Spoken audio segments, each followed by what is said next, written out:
Buenos días.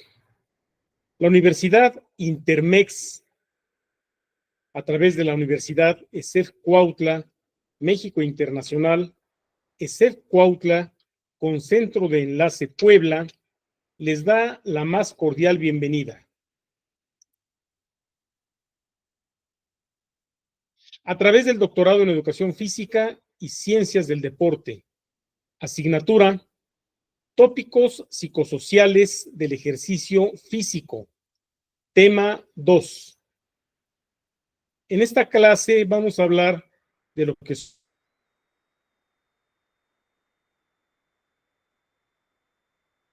son las neurociencias en la actividad.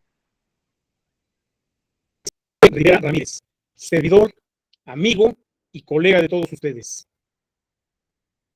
Y bien, antes de desglosar el tema,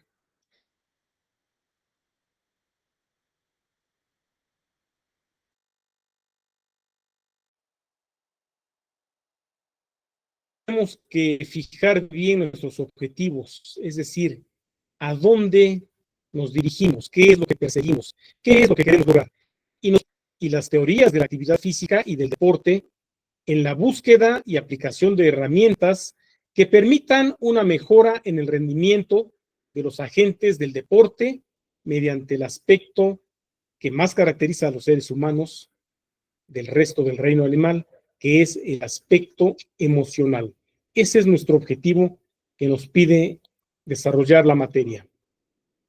Pero también hay que plantearnos metas, y una de las metas que tiene esta Universidad Intermex a través del doctorado en Educación Física y Ciencias del Deporte es transformar significativamente su acervo en cultura de educación física para fortalecer los conocimientos adquiridos en el presente curso.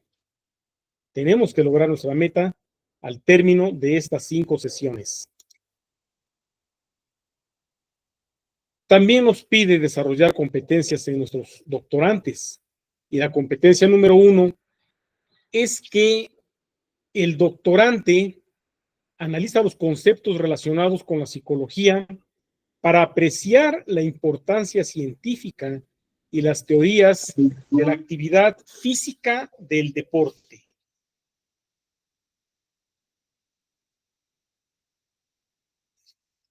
Esa es la competencia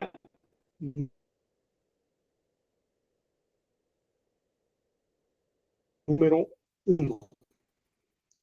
Ser analítico, tener un pensamiento crítico,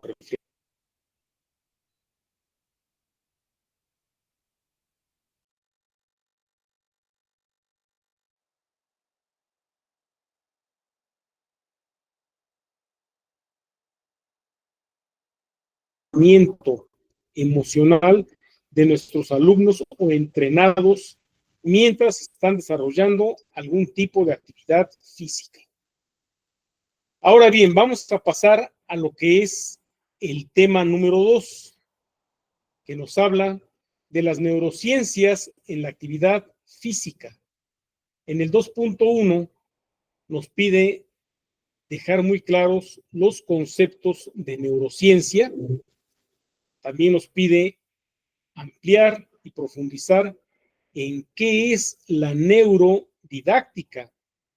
Y en el 2.3 nos pide hablar de neurociencias en contextos de aprendizaje, es decir, en el campo laboral, en el ejercicio docente, que nosotros vamos a tener ya sea con nuestros alumnos o con nuestros entrenados en el caso de estar aplicando actividades de entrenamiento deportivo. Pero vayamos a nuestras preguntas detonadoras. ¿Qué tanto sabemos sobre el concepto de neurociencia? ¿Conoces realmente o habías escuchado antes qué es la neurociencia? Esa es la primera pregunta detonadora. Apúntalo en tu cuaderno, toma nota, date un tiempo, no te extiendas más allá de 3 renglones. Muy bien. Ya que escribiste el concepto que tú tienes de lo que es la neurociencia, ahora te vamos a pedir que anotes qué entiendes por neurodidáctica. Una respuesta que no pase de más de 2 o 3 renglones. Esto solamente es un ejercicio de diagnóstico. ¿Ya lo concluiste? Muy bien. Ahora vamos a avanzar. ¿Qué aplicación tienen las neurociencias con base en lo que ya te pregunté hace un momento, qué es neurodidáctica y qué es neurociencia? Ahora te pregunto, ¿qué aplicación tienen las neurociencias en contextos de aprendizaje? ¿Ya lo anotaste? Muy bien. Pues una vez que ya hicimos esta breve reflexión sobre estas preguntas detonadoras, te voy a pedir que ahora nos dispongamos a vivir la clase, pero sobre todo prestarle una especial atención, puesto que la educación física pelea por mantener un lugar en el currículum, y ya lo habíamos comentado, mientras en México burócratas de escritorio quieren desaparecer la asignatura de educación física. En Europa, en países como España, Irlanda, Inglaterra, Alemania, Austria, se le conoce a la educación física como neurociencia. Y te voy a decir por qué. Vámonos al siguiente concepto. ¿Qué es neurociencia? Bueno, yo te voy a hablar de Brunner, que es un psicólogo connotado, que también se ha centrado mucho en el aspecto del proceso del aprendizaje. Brunner nos sostiene que la neurociencia se fundamenta en aquellas acciones sostenidas por una disciplina. Generalmente la neurociencia convoca a otras ciencias que se ocupan de profundizar en el estudio desde la partida de un punto de vista interdisciplinario, estudiando la estructura orgánica del sistema nervioso. Es decir, la neurociencia se articula, se vincula, construye un andamiaje con otras ciencias, con las ciencias de la educación, la psicología, la biología, etcétera, pero sin olvidar que para que nosotros podamos desarrollar el concepto de neurociencia, tengamos necesariamente que conocer a profundidad la fisiología y la anatomía de cómo está estructurado el sistema nervioso central. En torno a esto gira la neurociencia.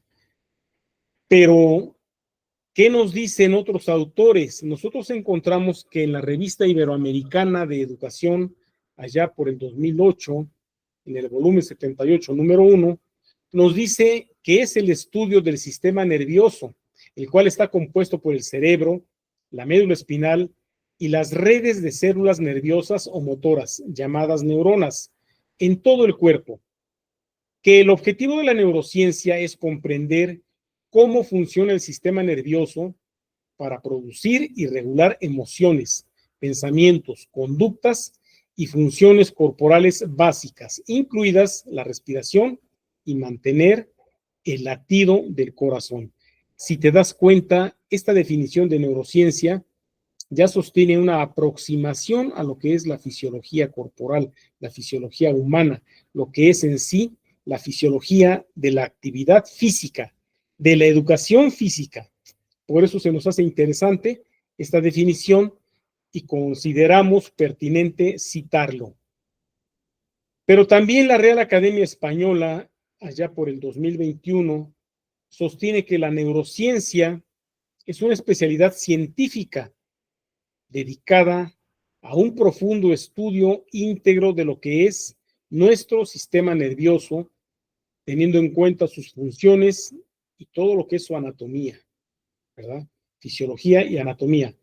De modo que se encuentra un estudio dirigido a la actividad neuronal y el trabajo con el que hace sinapsis, ¿sí?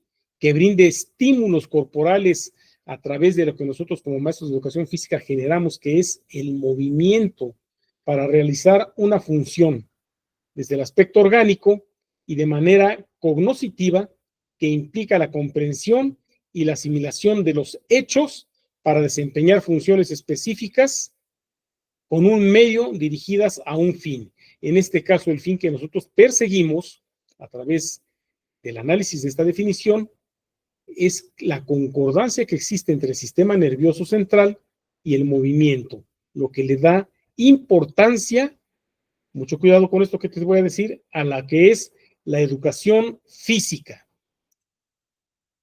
Pero el concepto no solamente queda aquí.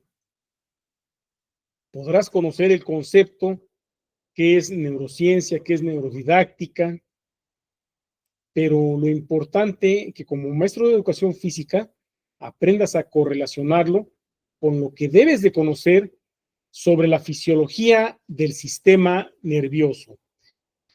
Y te voy a presentar un video en el cual quiero que prestes atención. Este video contiene datos que nos proporcionan un acercamiento a cómo se ha concebido siempre por diversos intelectuales, artistas, gente con un alto pensamiento crítico, reflexivo y profundo que nos definen bien al sistema nervioso. Préstale atención.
Una verdadera maravilla lo que es el cerebro humano, el sistema nervioso.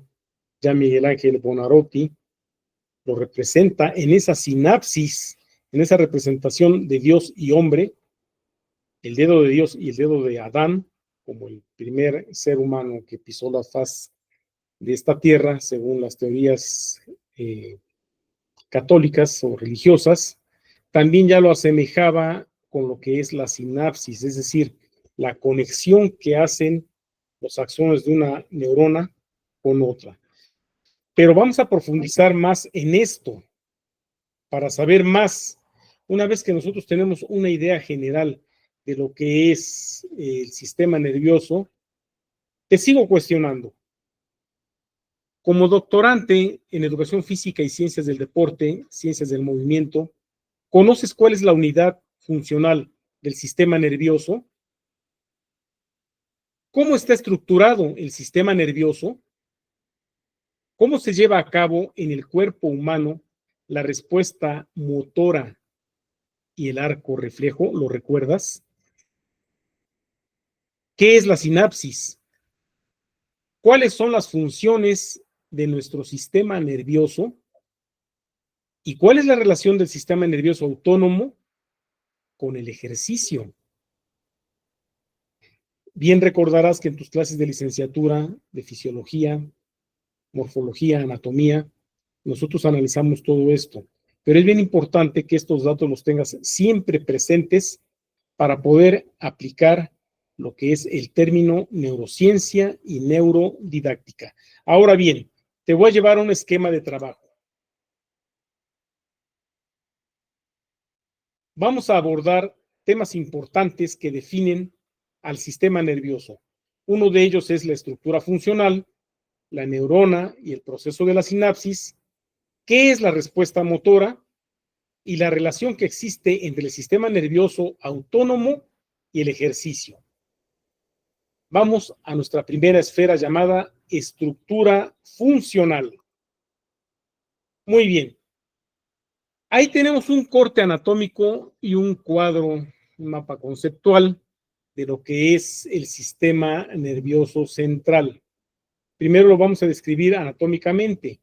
Ahí puedes observar el cerebro, el encéfalo, el mesencéfalo, el puente de Barolio, el bulbo raquídeo, el cerebelo, la región cervical, que es el cuello, la médula espinal torácica, que es la espina dorsal, la región lumbar, sacra y coxigia. Ese es el esquema de lo que es la anatomía. Ahora vamos a darle una explicación un poco más técnica. El sistema nervioso posee una unidad funcional llamada neurona, que es la unidad funcional del sistema nervioso que jamás se regenera. Aun cuando una persona muere por falta de oxigenación o asfixia, inmediatamente mueren estas células, siendo las células del sistema nervioso autónoma las últimas en morir, que pueden tardar hasta 12 horas. De ahí que el sistema nervioso se ramifica en sistema nervioso central, representado por las abreviaturas SNC, y el sistema nervioso periférico, SNP. Del sistema nervioso central se ramifica el encéfalo, aquí caracterizado, la médula espinal, de donde salen las ramificaciones para darle movimiento y estimulación al tren motriz superior y el tren motriz inferior, junto con el tronco, y del sistema nervioso periférico se derivan las neuronas motoras, que son las responsables del movimiento, que es lo que tú, como profesor de educación física, como doctor en educación física y ciencias del deporte, te corresponde estimular y desarrollar. Y también se desprenden las neuronas sensoriales, las responsables de registrar todas esas sensaciones a través de los sentidos, de los 5 sentidos que posee el sistema nervioso. De ahí que el sistema nervioso voluntario es el que está sometido, como su nombre lo dice, a voluntad, que es el caminar, lanzar, cachar, trepar, reptar, rodar, lanzar, saltar, correr. Y el sistema nervioso autónomo, como su nombre lo dice, actúa por sí solo, no requiere orden del cerebro. Por ejemplo, la peristalsis intestinal no requiere que tú le ordenes a tus intestinos que se muevan para producir lo que es la digestión y la absorción de nutrientes, ¿verdad? Y de esta misma ramificación de lo que es el sistema nervioso autónomo, viene el sistema simpático y el sistema parasimpático, el cual te voy a describir más adelante, y cómo es que se relaciona con la actividad física. Bien, volvamos a nuestro esquema de trabajo. Ahí observamos en la siguiente esfera lo que es la neurona y la sinapsis. Vámonos a su análisis. La neurona, como hace un momento yo lo acabo de explicar, es la unidad funcional del sistema nervioso que jamás se regenera.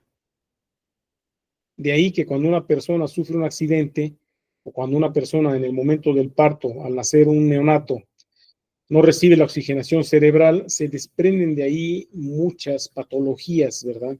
O que si una persona padece poliomielitis es por la inhibición de mielina, que es una vaina que reviste a todas las neuronas y que ayuda a que la sinapsis, que es la conexión de una neurona con otra, produzcan el movimiento. Aquí observamos a una neurona porque también existen neuronas en el oído, neuronas para los nervios ópticos. Esta es una neurona en términos generales. Hay neuronas bipolares, unipolares, pero aquí podemos observar lo que es el núcleo de la neurona, lo que es el nucleolo, las dendritas que sirven de conexión con otras neuronas para producir la sinapsis, las neurofibrillas, el cuerpo de Nixie, el nucleolo, el cuerpo neural, el axón, que es la cola de la neurona, y el colateral de axón cuando tiene una amplificación más ese axón, y finalmente la teledendrón. Teledendrón deriva de dendritas, y hay que recordar que las dendritas son aquellos pequeños cablecillos, como cuando nosotros cortamos o pelamos un cable de electricidad para unirlo con otro, lo tenemos que retorcer, ¿verdad?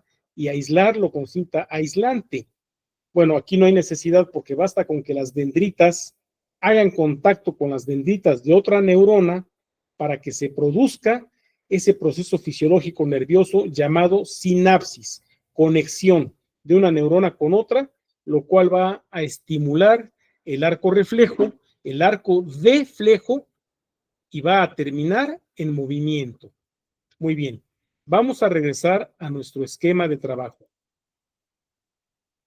Ahí tenemos a nuestra tercera esfera que dice respuesta motora. Una vez que yo ya conozco la estructura funcional, lo que es la anatomía y la fisiología del sistema nervioso, y que ya me queda muy claro que las neuronas jamás se regeneran, pero que sirven para hacer conexión con otras neuronas, vámonos a analizar qué es lo que provoca o estimula esa respuesta motora, esa respuesta en movimiento. ¿Qué es lo que a ti te interesa, maestro de educación física, y qué es lo que tienes que estimular en tus alumnos o entrenados? Presta atención a este importante video.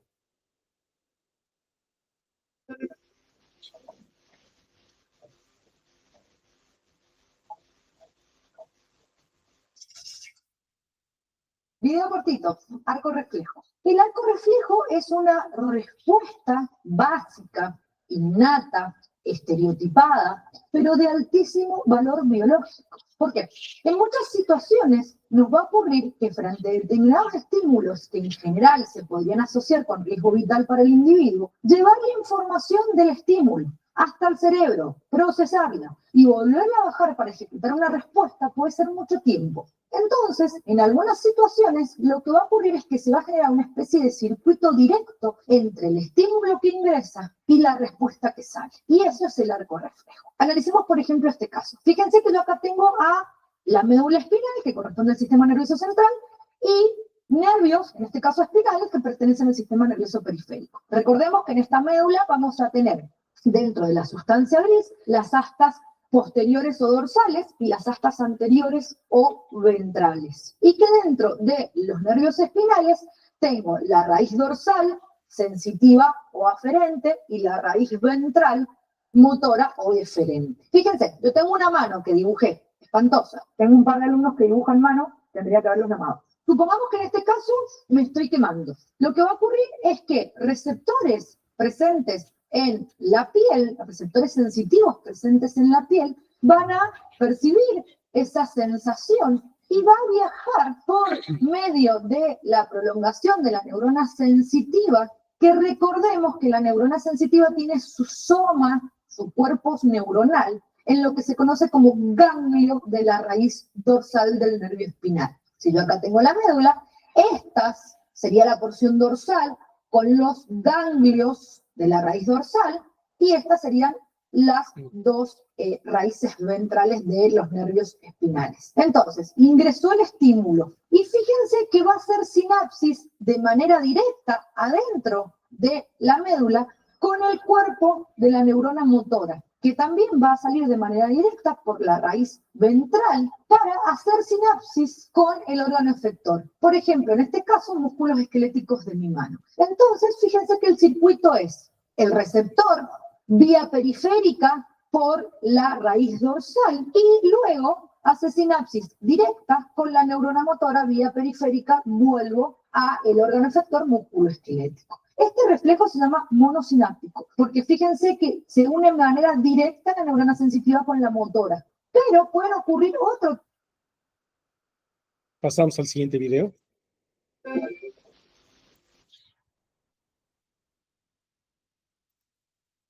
Pero pueden ocurrir otro tipo de reflejos que se llaman polisinápticos. ¿Por qué? Porque la neurona sensitiva hace sinapsis con una interneurona y es esta interneurona la que hace sinapsis con la neurona motora. En este caso, entonces, hablamos de reflejo polisináptico. En algunos casos, yo digo, pero yo sé que me estoy quemando. En realidad, desde el punto de vista de la velocidad de transmisión de los impulsos nerviosos, cuando yo retiré la mano, hasta el momento en que yo me hice consciente que me estaba quemado, pasaron varios milisegundos que yo ni me enteré. Pero, en realidad, en algún punto, y si no tengo algún tipo de alteración, yo me voy a hacer consciente de esa situación. ¿Cómo ocurre ese estado de conciencia que no tiene que ver con el arco reflejo? Porque en algunos casos lo que puede ocurrir es que la neurona sensitiva haga sinapsis con neuronas de proyección que van a ascender por la médula espinal para llevar esa información al encéfalo y ahí sí integrarla y hacerla consciente. Súper cortito, súper fácil. Nos vemos después.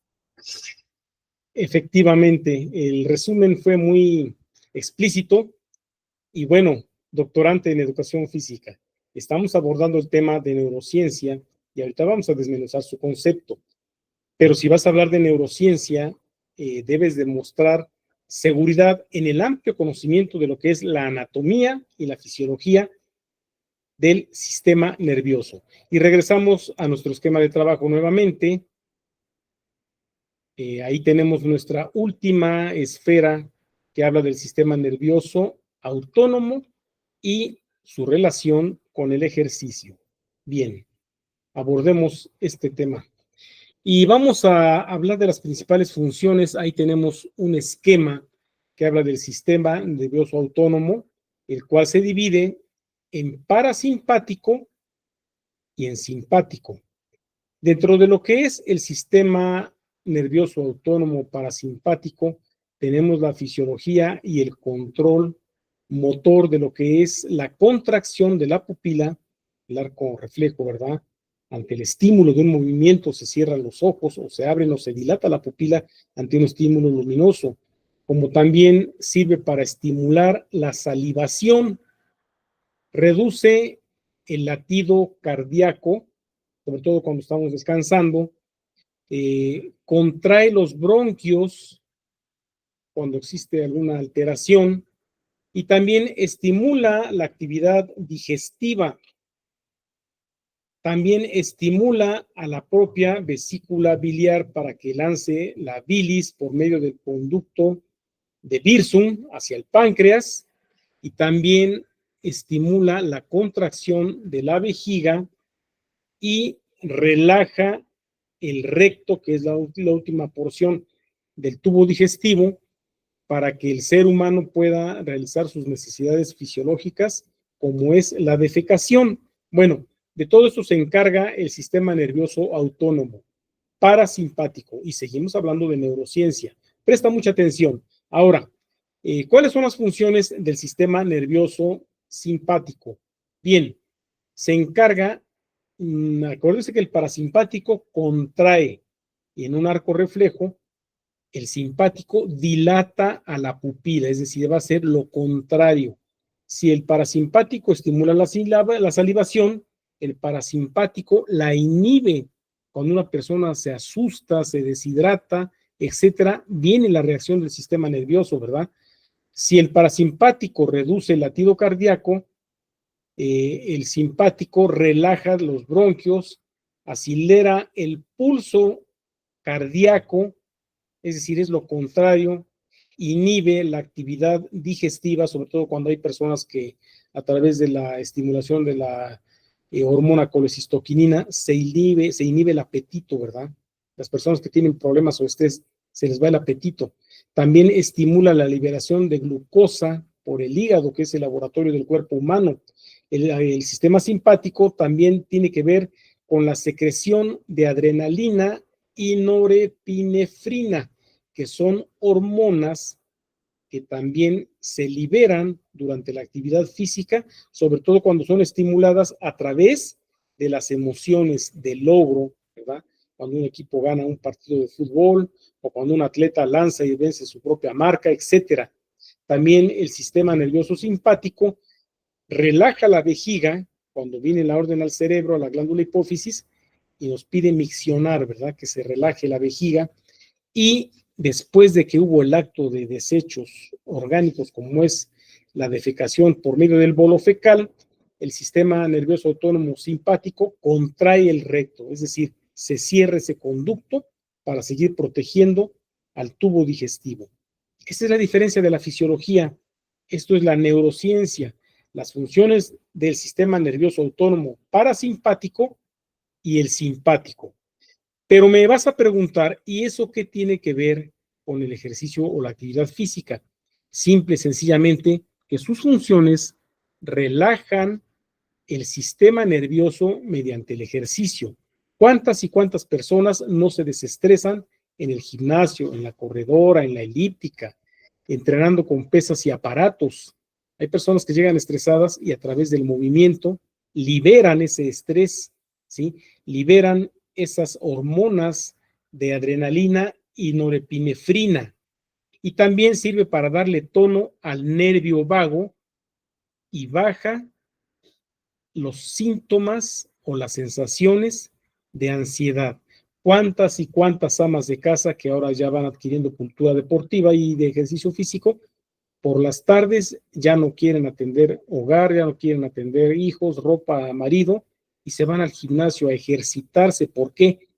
Porque también le dan tono al sistema locomotor, pero también al nervio vago, para bajar los síntomas o los índices de alto estrés, reducir la ansiedad.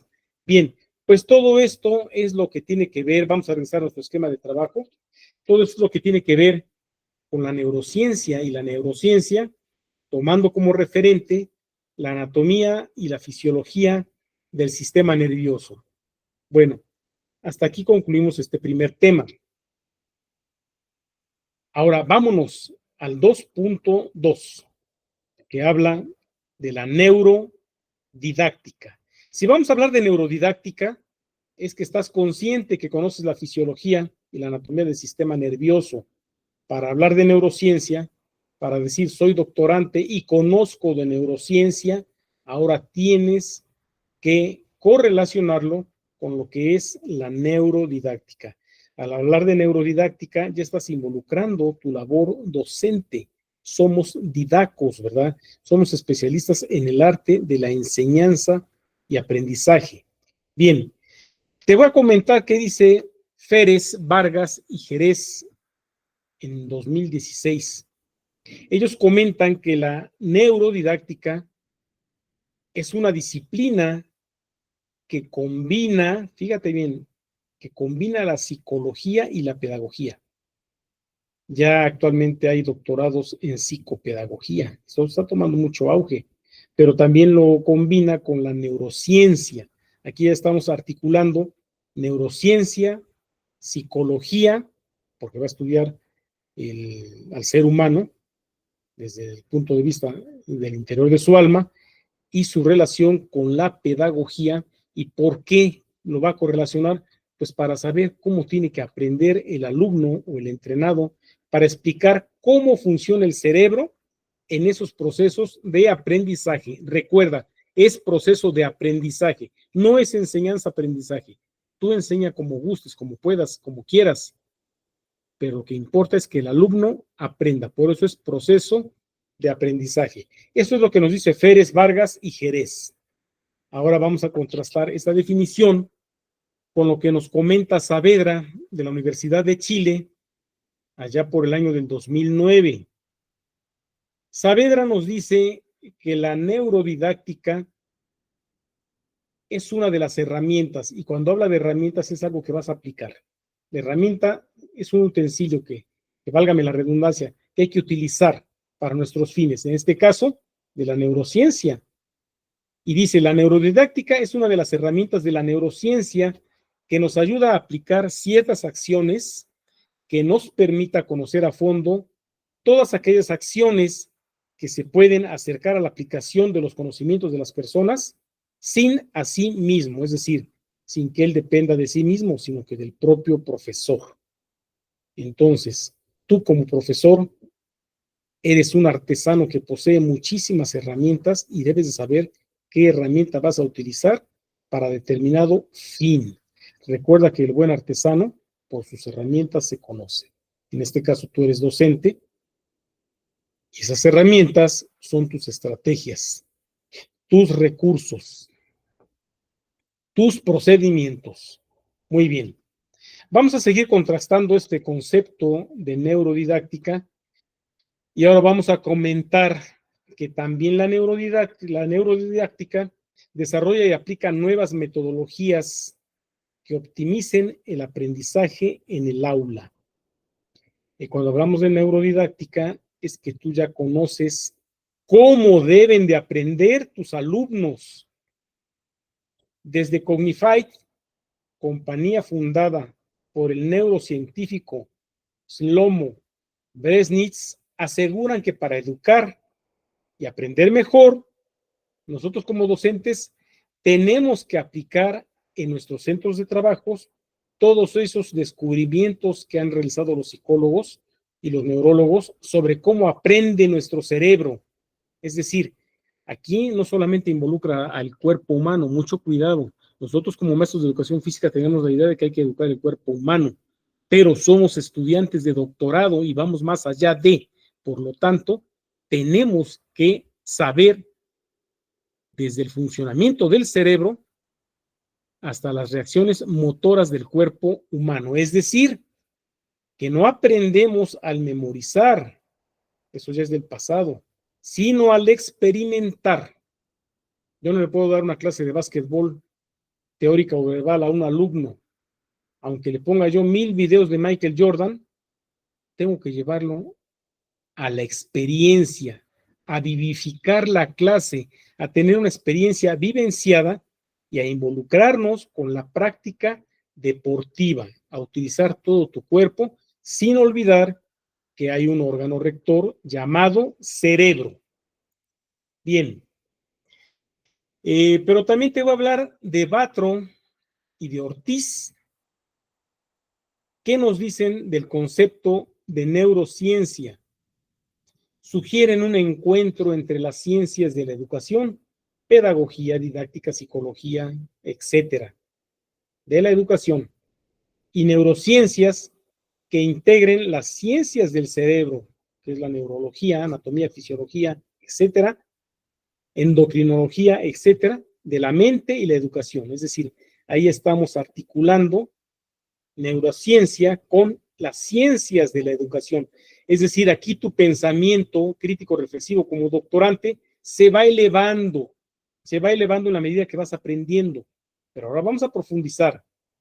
Vamos a hablar de Bronner y de Ortiz, quienes advirtieron sobre el largo camino que nos falta por recorrer antes de establecer aquellos andamiajes que tienen como base sólida entre estas disciplinas. De acuerdo, ya conozco y domino las ciencias de la educación, ya conozco y domino lo que son las ciencias del cerebro. Ahora vamos a funcionar estos conceptos y estos conocimientos y a crear un andamiaje que nos permita llegar a la neuroeducación, la cual se encuentra aún en sus inicios y se hace urgente en la búsqueda rigurosa de información contrastada y confirmada especialmente, es decir, que el alumno contraste el conocimiento, que descubra qué es lo que más le asume y le corresponde aprender y que la confirme experimentalmente en la práctica. Tú, como doctor en educación física, debes de privilegiar la práctica en el alumno a través del movimiento y articular lo que es la neurociencia, ¿sí?, con las neurociencias de la educación. Se va elevando, ¿verdad? Se va elevando el concepto. Estás ya en un doctorado, hablas de ciencias del deporte y esto también involucra las ciencias del deporte. Bueno, ya que analizamos bien lo que es la neurodidáctica, vamos a concluir con la fusión de estos temas como Brunner nos lo propone.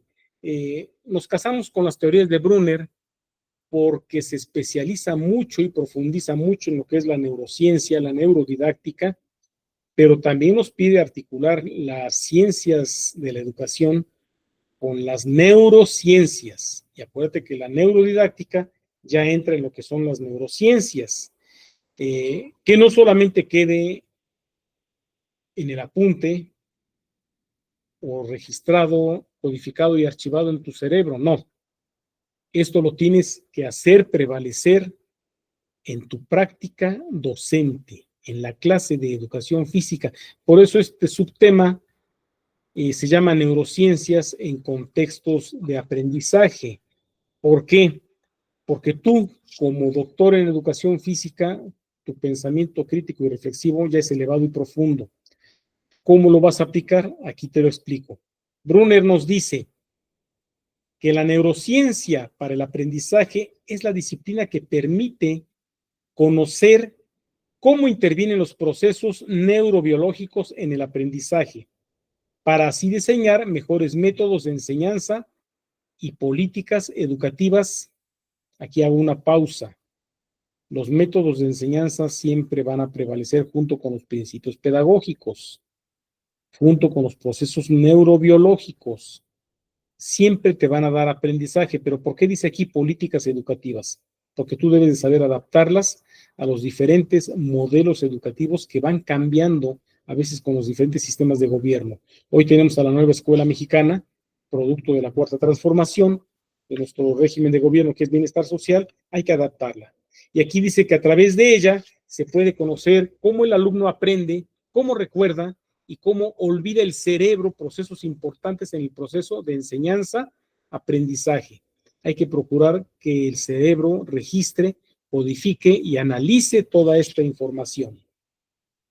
Brunner también nos habla de 3 ejes importantes para poder desarrollar las neurociencias en el concepto de aprendizaje. Aquí las tienes. Una de ellas es el desarrollo cognitivo. Que el alumno aprenda, que adquiera conocimiento, que desarrolle ese proceso metacognitivo. Y esto es básico para aprender. Si hay conocimiento como archivo o como conocimiento previo, como lo dice Oswell, entonces podrás asociarlo, articularlo con los nuevos saberes. El segundo icono nos habla del aprendizaje.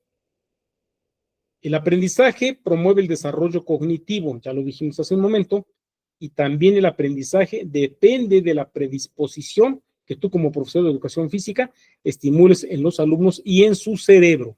Ahí está el segundo icono. Y vámonos al tercer y último icono. Y ahí es donde entra tu labor, maestro. Eventos de aprendizaje. Aquí te vas a centrar en el funcionamiento cerebral y te vas a dar que crece exponencialmente en la medida en que tú vas desarrollando las cualidades filogenéticas de tus alumnos.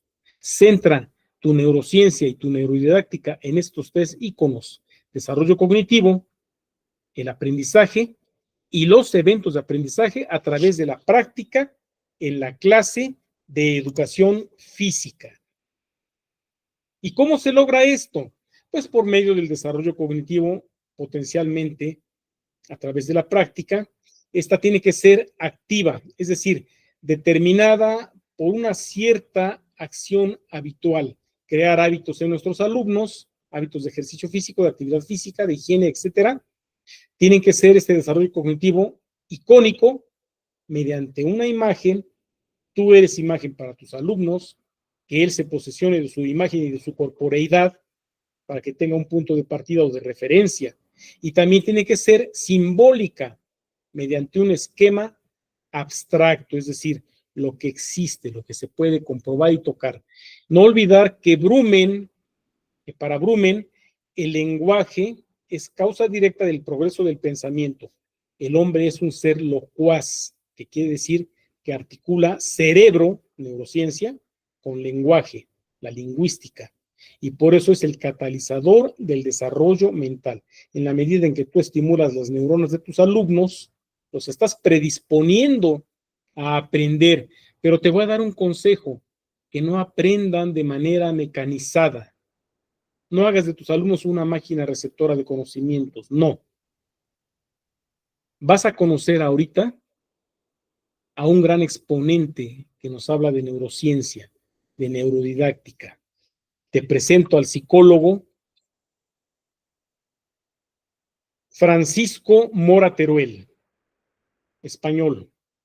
Ha escrito mucho de neurociencia, ha escrito mucho de neurodidáctica. Sus teorías son ya decretos para la educación física en Europa. Yo en el Congreso Internacional de Educación Física celebrado en el Centro Deportivo Olímpico Mexicano tuve la oportunidad de platicar con el doctor Domingo Blázquez y comentábamos de Francisco Mora Teruel y nos habla hasta dónde llega el impacto de su postulado. Y el postulado de Francisco Mora Teruel es el siguiente: apréndetelo, grábatelo, maestro de educación física.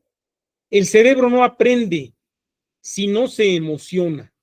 Si tú, como profesor de educación física, como doctor en educación física, no eres susceptible a estimular emociones en tus alumnos, difícilmente tus alumnos no van a aprender. Los profesores de educación física somos quienes más generan emociones. Tú lo sabes, desde el momento en que te paras con un balón de básquetbol o de fútbol o de voleibol en la puerta de un salón, los alumnos ya se emocionaron, ya se alegraron, ya experimentaron libertad de movimiento, independencia, una libertad plena en movimiento que les permite expresar en la clase de educación física lo que ellos quieren aprender. Somos expertos y en la sesión 4 y 5 vamos a analizar las emociones del ser humano. Pero recuerda, el cerebro no aprende si no se emociona. Despierta esas emociones de logro, esas emociones epistémicas, esas emociones psicosociales y estarán tus alumnos predispuestos a aprender con calidad y excelencia. Y finalmente, Francisco Mora Teruel nos dice, se aprende lo que se ama.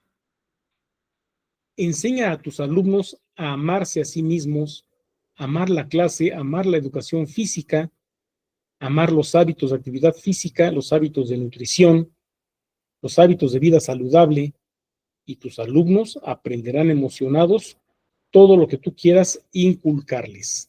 No te olvides de Francisco Mora Teruel y en esta materia de tópicos psicosociales de la actividad física, en tu tesis, si es que lleva esta vertiente, nunca te olvides de citarlo. Es un excelente psicólogo. Y para concluir la clase, en conclusión,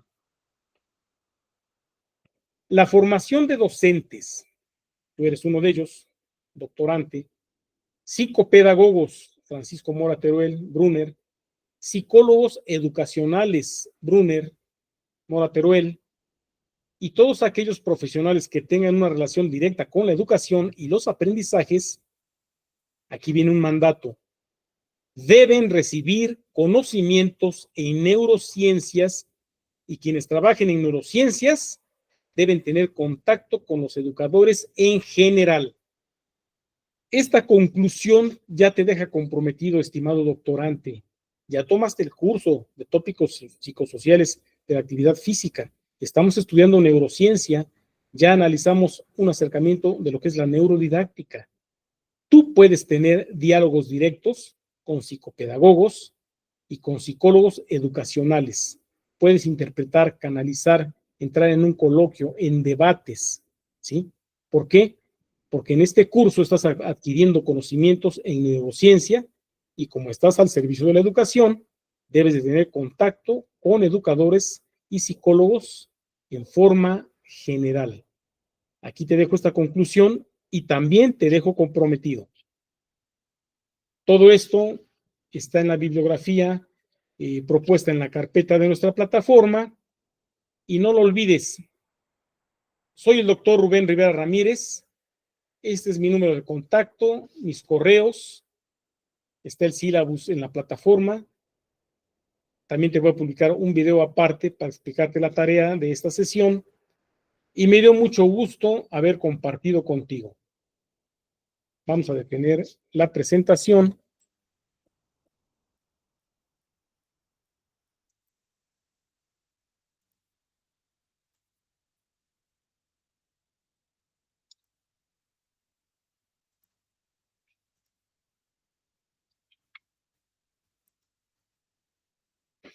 y vamos a finalizar la clase. Con ustedes, doctor Rubén Rivera Ramírez, servidor, amigo y colega. Gracias. Hasta la próxima.